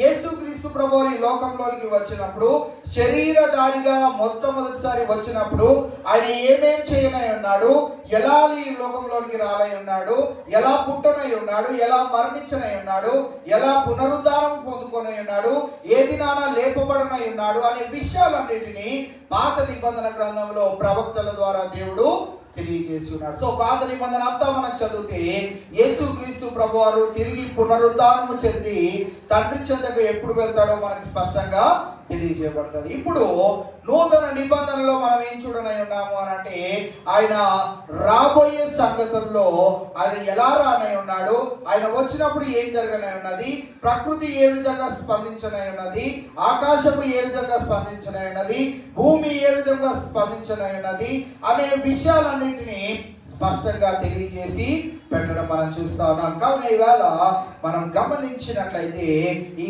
అంత్యక్రీస్తు క్రీస్తు విరోధి మొట్టమొదటిగా ఆయన శరీరధారిగా ఈ లోకంలోనికి వచ్చాడు అనే విషయాన్ని నమ్మనివ్వడు. రెండోదిగా క్రీస్తునే పక్కకు త్రోసి క్రీస్తునే రీప్లేస్ చేసి ఎంతకు తెగించగలుగుతారు అని అంటే నేనే క్రీస్తుని అని కూడా చెప్పుకునే అంత వారి యొక్క బోధనలు మనం వింటా ఉంటాం. సో చాలా సార్లు చాలా మంది మనం గమనించినట్లయితే వారు క్రీస్తును హైలైట్ చేయడానికి ఇష్టపడని బోధకులను మనం చూస్తూ ఉంటాం. క్రీస్తును కనుక హైలైట్ చేస్తే హీరో ఎవరవుతారు చెప్పండి? సినిమాలో పక్కన కమీడియన్ కి మంచి పవర్ ఇచ్చి వాడు ఒక 10 మంది విలన్ని కొట్టేస్తున్నాడు. హీరో చాలా కామెడీ చేస్తా ఉన్నాడు, కానీ పేర్లు ఇవ్వడం అయితే ఈయన హీరో ఈయన కమిడియన్ అని చెప్పారు. సో ఎంత కమిడియన్ అని చెప్పినా కానీ ఈ కామెడీ చేసేవాడే 10 మందిని కొడుతున్నాడు కనుక ఎవరు హీరో అవుతారు? కమిడియనే హీరో అవుతాడు. ఇక్కడ కూడా వీరందరూ ఏం చేయాలనుకున్నారంటే క్రీస్తును కనుక పదే పదే చెప్పామనుకోండి క్రీస్తు హైలైట్ అవుతాడు. క్రీస్తు బోధలు ఏంటో వారు తెలుసుకోవాలని ప్రయత్నం చేస్తారు. క్రీస్తును రీప్లేస్ చేసి మనల్ని మనం హైలైట్ చేసుకోగలిగినట్లయితే మనం ఏం చెప్తే అదే వింటాం. మన గ్రంథంలో ఏది ఉందో అదే వారు వింటారు. వారు గ్రంథాలు తెచ్చుకోరు, వారి గ్రంథాలు తెరవరు, వారి గ్రంథాలను ధ్యానించడం కూడా మానివేస్తారు. ఎందుకంటే మా బోధకుడు చెప్పే అంత బోధ ఇంకా ఎవరు చెప్పరు కనుక మాకు ఈ బైబిల్ గ్రంథంతో పనే లేదు.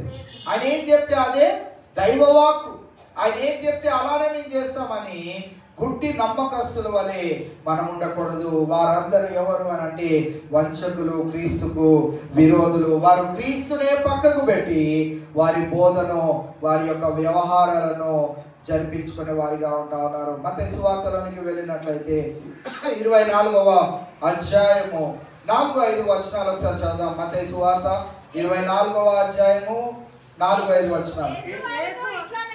యేసు వారితో ఇట్లా నేను ఎవడును మిమ్మను మోసపరచకుండా చూచుకొనుడి.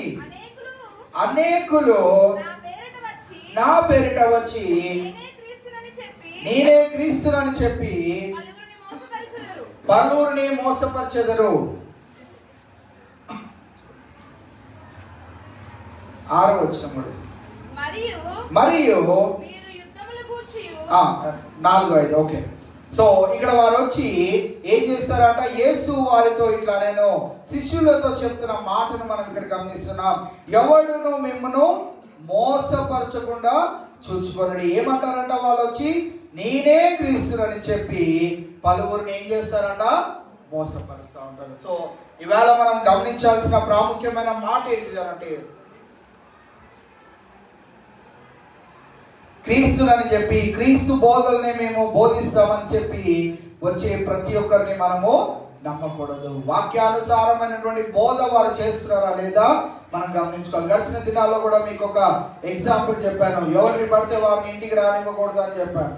సో ఎవరిని పడితే వారిని ఎందుకు రానివ్వద్దు అన్నాను అంటే, చాలా మంది వంచకుల వలె మేము బోధకులమే అండి అని తెల్ల చొక్కా తెల్ల ప్యాంట్ వేసుకొని మన ఇళ్ళకి రావచ్చు.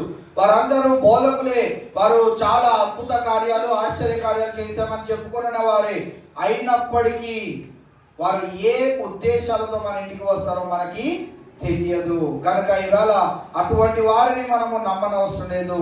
మాకు మా బోధకుడు ఉన్నాడు, వారు వచ్చి మాకు కావాల్సిన అవసరాలు తీరుస్తారు. ప్రార్థనే కావచ్చు, కూడికే కావచ్చు, ఏది జరిగించాలన్నా వారు వచ్చి జరిగిస్తారనే విషయాన్ని వారికి చెప్పి వారిని పంపించాలి. ప్రతి ఒక్కరిని నమ్మడానికి వీలు లేదు అనే విషయాన్ని ఇక్కడ యేసుక్రీస్తు ప్రభువు చెప్తే ఏమంటున్నాడంటే, ఎవడునో మిమ్మల్ని మోసపరచకుండా చూచుకొనుడి. అనేకులు నా పేరిట వస్తారు. ఏమని చెప్తారంట, నేనే క్రీస్తు అని చెప్తారు. నేనే క్రీస్తు మాటలను బోధించడానికి వచ్చిన బోధకుడిని అని చెప్తారు. వారు పలువురిని ఏం చేస్తారంట, మోసపరుస్తారు. ఆ మోసంలో మనం పడిపోకుండా మనల్ని మనము జాగ్రత్త పరచుకోవాలి. మరి ముఖ్యంగా స్త్రీలు, మీరు గృహాల్లో ఒంటరిగా ఉంటున్నప్పుడు సేవకుడు అనే పేరుతో ఎవరు వచ్చినా వారిని లోనికి రానివ్వకూడదు. ఎంత సేవకుడు అయినా కానీ వారితో మనకి పని లేదు. నేను ఎప్పుడు చెప్తాను, డైరెక్ట్ యాక్సెస్ దేవుడు ఇచ్చారు. నువ్వు ప్రార్థన చేస్తే వినడానికి ఆయన ఆసక్తి చూపుతున్నాడు. నీ ప్రార్థన అవసరాలు అన్ని చిట్టా రాసి ఎవరో అడిగారు ఆయనకి ఇచ్చేస్తే ఆయన ప్రార్థన చేసుకుంటాడు అనడం పెద్ద పొరపాటు. దేవుడు నీకు కార్యాలు ఎందుకు చేయట్లేదు అని అంటే, దేవుడు ఆకలి కొనిన నీవు తినాలని ఆశపడతా ఉన్నాడు. నువ్వేం ఆశపడుతున్నావు అని అంటే, నాకు ఆకలి ఉంది కానీ పక్కనోడికి పెడతాను, నాకు ఆకలి ఉంది కానీ వాడు తింటే చాలు నా కడుపు నిండుతుంది అంటున్నాము. ఆ ప్రార్థన కానీ ఆ భక్తి జీవితం కానీ దేవుడు ఎంత మాత్రంలో మెచ్చడు. ఆకలైన మనము, ప్రార్థన అవసరం మనము దేవుడు ఇచ్చాడు, డైరెక్ట్ యాక్సెస్ ఇచ్చాడు. నువ్వు ప్రార్థన చేస్తున్నప్పుడు యేసుక్రీస్తు ప్రభువారు వింటారు. ఆయన మధ్యవర్తిగా ఉండి తండ్రికి నీ విజ్ఞాపనను చేరుస్తాడు. కనుక ఈవేళ ఎవరిని నమ్మకుండా, మనల్ని మనం మోసపరచుకోకుండా, మన కుటుంబ వ్యవస్థను పాడు చేసుకోకుండా మనల్ని మనము భద్రపరచుకోవాల్సిన అవసరత ఉన్నది. ఎందుకు అని అంటే 7వ వచనంలో ఏమంటున్నాడు అంటే, ఈ వంచకుడు ఎక్కడున్నాడంట, లోకములో బయలుదేరి ఉన్నారు. అటివాడే వంచకుడు క్రీస్తు విరోధి అయి ఉన్నాడు. మేము మీ మధ్యను నెరవేర్చిన కార్యములను చెడగొట్టుకొనక మీరు పూర్ణ ఫలము పొందినట్లు జాగ్రత్తగా చూచుకొనుడి. ఈ లోకంలో పూర్ణ ఫలం ఎవరైనా పొందుకోగలుగుతామా? ఈ లోకంలో పూర్ణ ఫలం మనం ఏది పొందుకోలేము. ఒకవేళ మనము ఉద్యోగం చేస్తా ఉన్నాం అనుకోండి, ఒకటే జీతంలో మనం రిటైర్ అయ్యేంత వరకు చేస్తా ఉన్నాం అనుకోండి, మనకేమొస్తుంది?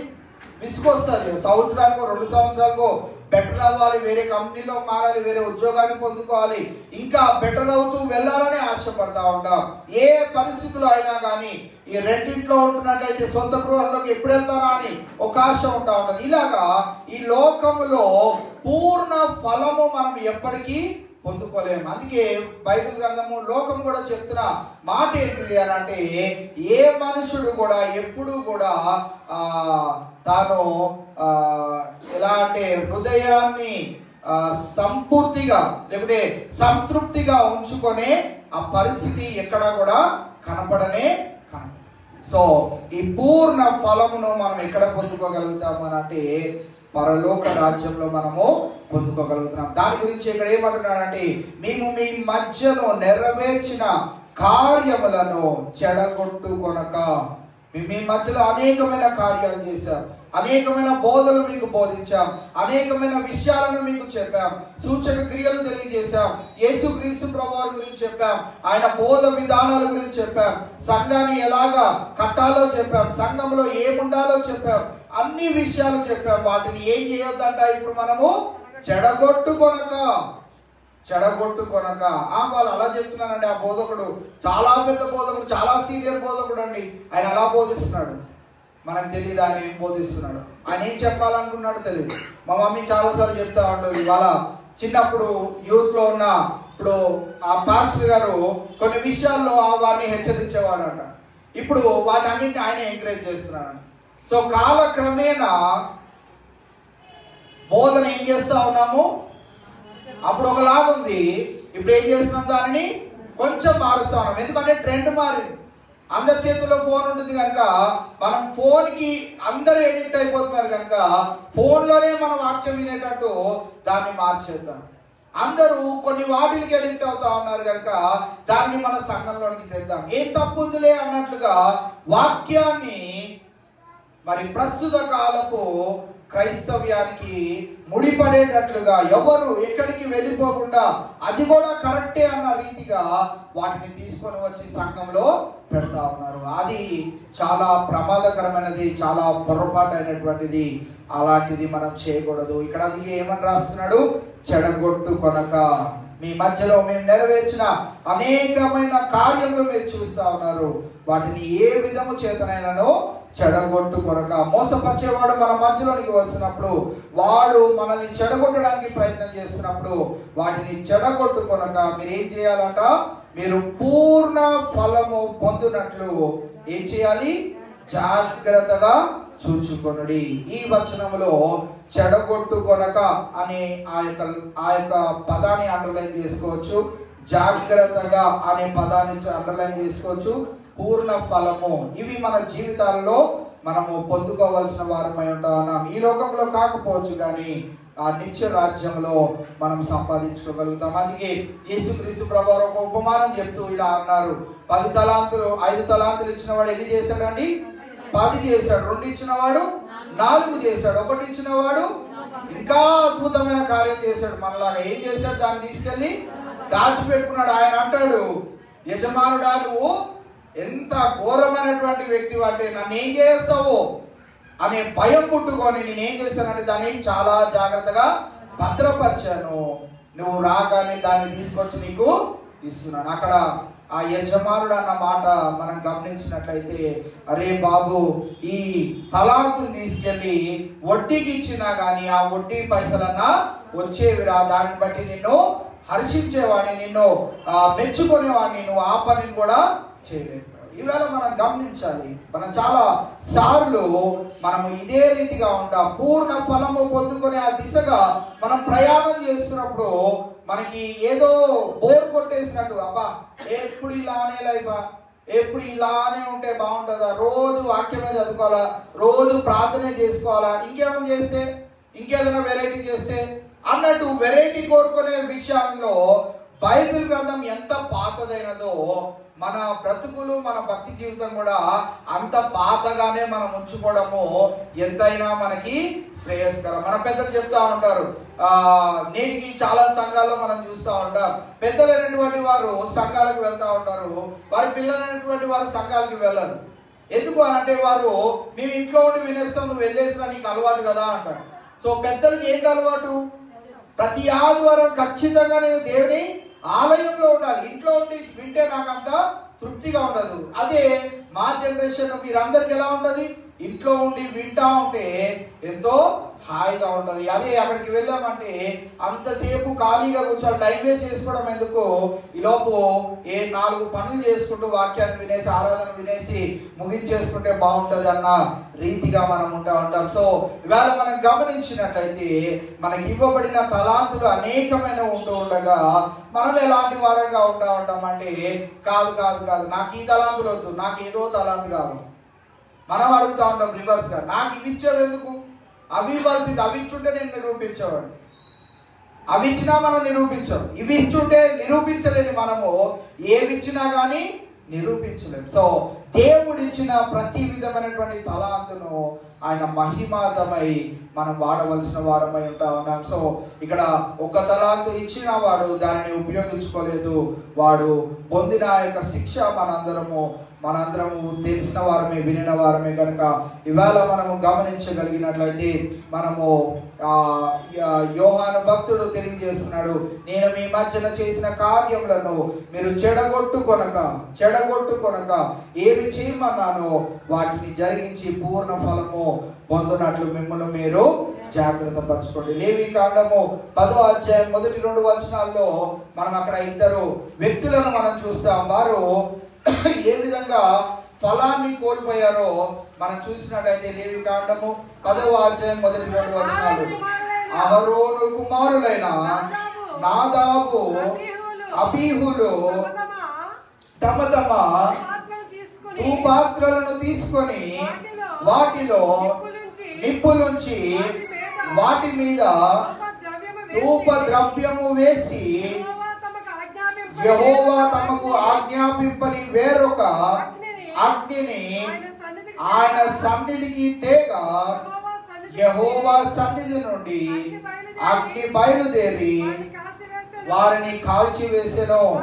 వారు యెహోవా సన్నిధిని మృతి నొందితిరి. ఇక్కడ మనం గమనించినట్లయితే దేవుడు ఏమి చేయమన్నాడో, దేవుడు ఏ తలాంతునైతే మనకి ఇచ్చాడో దానిని మనం ఏం చేయాలి? ఆయన కొరకు వాటిని ఉపయోగించాలి. దేవుడు అనేకమైన పనులను మన మందిరంలో పెడతా ఉంటాడు. అనేకమైన పనులలో అనేకమైన జనాలకు సకల విధములైనటువంటి ఆలోచనలు ఇస్తూ ఉంటాడు. వారు ఆ పనిని చేసినప్పుడు అది పర్ఫెక్ట్ గా ఉంటది. అందుకే వారిని ఎలా చేయమన్నాడో, ఏం చేయమన్నాడో వారు అది చెయ్యక ఏం చేశారంట? వారు ఇంకో విధంగా చేశారు. దేవుడు వెంటనే వారికి శిక్షను విధించినట్లు మనం చూస్తా ఉన్నాం. సో ఇవాళ మనము గమనించవలసిన ప్రాముఖ్యమైన విషయం ఏంటిదంటే మనం పూర్ణ ఫలము పొందునట్లు మనల్ని మనము జాగ్రత్తగా చూచుకునే వారిగా మనం ఉండాలి. సో ఇవాళ మనము ఫుల్ రివార్డ్ ని, పూర్ణ ఫలమును మనం పొందుకోవాలంటే మనము దేవుడు ఏదైతే మనకు ఆజ్ఞగా ఇచ్చాడో, ఏ 66 పుస్తకాలను అయితే మన చేతిలో ఆయన పెట్టాడో, అవి ఏమి బోధిస్తున్నాయో నీవు ధ్యానించినప్పుడు ప్రార్థనా పూర్వకంగా దేవుడు ఏం చెప్తున్నాడో వాటిని చేయవలసిన వారమై ఉన్నాం. వంచకులు ఎవరో, దేవునికి విరోధులు ఎవరో వారిని తెలుసుకొని మనము జాగ్రత్తగా పూర్ణ ఫలమును పొందే దిశగా మన జీవితాలను మంచుకొని ప్రయత్నాన్ని మనం చేద్దాం. చివరిగా ఒక వచనాన్ని చదువుకొని ముగించుకుందాం. మత్తయి సువార్త 7వ అధ్యాయము 21 నుంచి 23 వచనాలు మనం చదివినట్లయితే, ప్రభువా అని నన్ను పిలుచు ప్రతి వాడును పరలోక రాజ్యములో ప్రవేశింపడు గాని పరలోకమందున నా తండ్రి చిత్త ప్రకారము చేయువాడి ప్రవేశించును. ఆ దినమందు అనేకులు నన్ను చూచి ప్రభువా మేము నీ నామమున ప్రవచింపలేదా? నీ నామమున దయ్యములను వెళ్ళగొట్టలేదా? నీ నామమున అనేకమైన అద్భుతములు చేయలేదా అని చెప్పుదురు. అప్పుడు నేను మిమ్మును ఎన్నడూను ఎరుగను, అక్రమము చేయువారులారా నా యొద్ద నుండి పోండని వారితో చెప్పుదును. ఇవాళ మనందరం కూడా గమనించాలి. పూర్ణ ఫలము మనం ఎందుకు పొందుకోలేకపోతా ఉన్నామంటే మనకు నచ్చిన విధముగా మనము క్రీస్తు ప్రభువారిని వాడుకుంటూ వెళ్తా ఉన్నాం. మనకు నచ్చినప్పుడు ప్రార్థన చేసుకుంటున్నాం, మనకు నచ్చినప్పుడు వాక్యాన్ని చదువుకుంటా ఉన్నాం. ఆయన ఆజ్ఞలు మనకు నచ్చిన విధంగా మనము పాటిస్తూ మన జీవితాలను ముందుకు కొనసాగిస్తున్నాం. ఆ రీతిగా మనం ఉన్నట్లయితే ఇక్కడ మనము వింటున్న వాక్యాన్ని మనం చూస్తా ఉన్నాం. ప్రభువా ప్రభువా అని అనేకులు నన్ను పిలుచు ప్రతివాడును పరలోక రాజ్యంలో ప్రవేశింపడు గాని పరలోకమందున నా తండ్రి చిత్త ప్రకారము చేయువాడే ప్రవేశించును. తండ్రి చిత్తం ఏమై ఉన్నది అని అంటే యేసుక్రీస్తు ప్రభువారు శరీరధారి అయి వచ్చెనని ప్రతి ఆత్మ నమ్మాలి. ఆత్మ ఎవరి సంబంధి? దేవుని సంబంధి. సో ఆత్మ దేవుని సంబంధి అయి జీవించాలి అని అంటే నాదాబు అబీహు చేసిన ఆ యొక్క తప్పిదములు, దేవుడు ఒకటి చెప్తే ఒక తలాంతి ఇస్తే నాకు ఇదొద్దు నాకు వేరేది కావాలని దేవుని తిరిగి ప్రశ్నించేవారిగా, దేవునికి వ్యతిరేకమైనటువంటి పనులను చేసేవారిగా, ఇలాంటి బోధ నాకు వద్దు నాకు వేరే బోధ కావాలి, ఇలాంటిది నేను వినలేను నాకు వేరేది కావాలి, ఇలా పాపము నుండి విడుదల పొందుకోని నాకు ఈ బోధ నచ్చలేదు, నాకు ఎప్పుడు ఆశీర్వాదపు వాటలే కావాలి, దీవెనలే కావాలి, అవే నేను వినాలనుకుంటున్నాను అనే దిశగా మనం వెళ్ళాలనుకున్నామనంటే ఈ లోకంలో మనం ప్రతిఫలం పొందిన దిశగా మనం వెళ్ళొచ్చేమో కానీ నిజమైన పరిపూర్ణమైనటువంటి ఫలాన్ని పొందుకునే విషయంలో మట్టుకు మనం అజాగ్రత్త పరులుగా ఉన్నామనే విషయాన్ని మనము గ్రహిస్తూ నేడు ఈ దినాన మరి దేవుడు మనకి తెలియజేసిన మాట ఏంటిది అంటే కొందరే సత్యంలో నడుస్తున్నారు, అనేకులు వంచకుడు చెప్పే మాటలను వింటూ వారి జీవితాలను నాశనానికి చేకూర్చుకుంటున్నారు. కనుక ఆ రీతిగా మనం ఉండకుండా ప్రభువా ప్రభువా అని చివరి క్షణాల్లో ప్రార్థన చేసిన వాడికి రక్షణ ఉండదు. కానీ ఆయనను అంగీకరించిన నాటి నుండి ఆయన వచ్చే పర్యంతము మనము ఆయననే నమ్ముకొని ఆయననే విశ్వసించి ఆయన తండ్రి చిత్తాన్ని నెరవేర్చేవాడే ఎక్కడుంటాడట? పూర్ణ ప్రతిఫలము పొందుకునే ఆ యొక్క ప్రదేశంలో ఉన్నాడు. ఆ ప్రదేశం ఏంటిది? పరలోక రాజ్యం. నేడు ఆ పూర్ణ ప్రతిఫలము పొందుకునే దిశగా మనం అందరం ముందుకు కొనసాగినట్లు పరిశుద్ధాత్మ దేవుడు మనకి సహాయం చేయనుగాక. చిన్న ప్రార్థన చేస్తాను, దాని తర్వాత తదుపరి కార్యక్రమంలోనికి వెళ్దాం. ఎవరు కూడా డిస్టర్బ్ అవ్వద్దండి. బయట స్టాల్స్ లో అదైపోతుంది ఇదైపోతుంది అని ఏం కంగారు లేదు. చివరి ఆశీర్వాదపు ప్రార్థన ఆశీర్వాదం ఉంటది, అప్పుడు వరకు ఎవరు కదలకూడదు. ఈరోజు మనం తెచ్చిన వాటన్నిటికీ దేవుడు దీవించాలి, ఈ కుటుంబాలను ఆశీర్వదించాలి అని దేవుడు కోరుతున్నట్లయితే మనం ఓరం కదలకుండా ఆ కార్యక్రమం అంతా జరిగిద్దాం, చూద్దాం, మేమేం పాడమండి మేము చేయలేమండి అనేటట్టుగా మనం ఉందాం. దేవుని మందిరంలో ఉందాం. దేవుడు చక్కనటువంటి అవకాశాన్ని ఇచ్చాడు. సో వాటిని మనము ఉపయోగించుకుందాం. దేవుడు పరిపూర్ణమైనటువంటి ఫలాన్ని మనకి ఇవ్వాలని ఆశపడుతున్నాడు కనుక మనం ఆ రీతిగా ముందుకు కొనసాగినట్లు చిన్న ప్రార్థన వాక్యం నిజమై చేసుకున్న తర్వాత మనము ముందుకు కొనసాగుదాం. చిన్న ప్రార్థన, దయచేసి అందరం కళ్ళు మూసుకుందాం. మౌనముగా చెప్పబడిన మాటలను నెమరు వేసుకుంటూ మనం అందరం ప్రార్థన చేసుకుని, దేవా ఈ మాటలు నా హృదయంలో ముద్రించు, నేను ఆ రీతిగా జీవించినట్లు నీ సహాయం దయచేయి. వంచకుడు యొక్క మాటలు నేను వినకుండా మరి నీ మాటలు ఏమి బోధిస్తున్నాయో అదే రీతిగా నేను నా జీవితాన్ని మలుచుకుంటూ జాగ్రత్తగా ఎక్కడ చెడగొట్టుకునే పరిస్థితిలో ఉండకుండా పూర్ణ ఫలము పొందుకునే దిశగా నన్ను నా కుటుంబాన్ని ఉంచమని ప్రార్థన పూర్వకంగా ముందుకు కొనసాగుదాం. ప్రార్థన చేసుకుందాం. దేవా మహోన్నతుడా, ఇంతవరకు నీ సన్నిధిని మాకు తోడుగా ఉంచి ఉదయకాలపు టిఫిన్స్ నుంచి ప్రభా మరి ఆరాధన ఈ వాక్యము వరకు ప్రభా నీ సన్నిధిని మాకు తోడుగా ఉంచి అంతయు నీ మహిమార్థముగా జయప్రదంగా జరిగించుకున్న విధానాన్ని బట్టి నీకే వందనాలు స్తోత్రం ప్రభా. మా సంఘ బిడ్డలందరినీ ప్రేమించి వారి ఉత్సాహాన్ని మీరు గమనిస్తున్న దేవా మీకే వందనాలు స్తోత్రం ప్రభా. ఎంతో ఉత్సాహంగా వారికి తోచిన వాటిని ప్రభా నీకు అర్పణములుగా తీసుకొని వచ్చి ఉన్నారు. ఆ కుటుంబాలన్నింటినీ దీవించండి, ఆశీర్వదించండి ప్రభా. ఇప్పుడు ఆప్షన్స్ లో కూడా మరి పాడుకునే బిడ్డలు కూడా మీరు సంవత్సర కాలం మధ్య చేసిన అనేకమైన మేలు ఉపకారములను బట్టి నీకే వందనాలు స్తోత్రం ప్రభా. కృతజ్ఞత పూర్వకంగా ప్రతి ఒక్కరు ఉత్సాహంగా ప్రతి ఒక్క కార్యక్రమంలో పాల్పొందులు పొంది ఆ దిశగా ప్రతి ఒక్కరు నడిపించమని ప్రార్థన చేస్తా ఉన్నాను దేవా. ఇంతవరకు నీ యొక్క పరిశుద్ధ లేఖనంలో నుంచి విన్న మాటలను మా హృదయం అనే పలుకుల మీద మేము రాసుకొని నెమరు వేసుకొని సహాయం అనుగ్రహించమని ప్రార్థన చేస్తూ పూర్ణ ఫలము పొందినట్లు మేము జాగ్రత్తగా మా జీవితాలను ముందుకు కొనసాగించుకోగలటం మీ సహాయం అనుగ్రహించమని ముందున్న సమయం అంతా మీ చేతులకు అప్పచెప్తూ ఈ ప్రార్థన ప్రభు యేసు నామములో అడిగి వేడుకుంటున్నాం మా తండ్రి. ఆమేన్.